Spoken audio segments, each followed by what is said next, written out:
పెళ్లి చేసుకుంటావా? నీ ఇష్టం అమ్మా. పంతులు తెలుసురా మేమేంటో?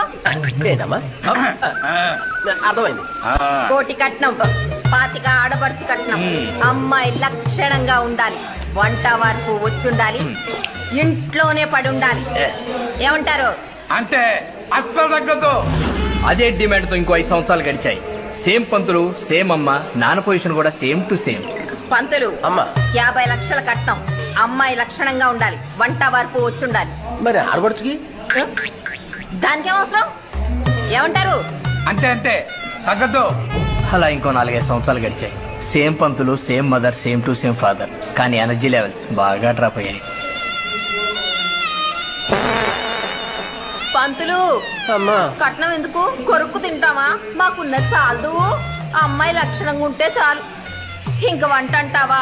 ఓపికన్న నాళ్ళు నేను చేస్తాను, అవసరమైతే ఆడు చేయడు. ఏమంటారు? అంటే అంతే ఇంక తగ్గొద్దే. పెళ్లి చేసుకుంటావా?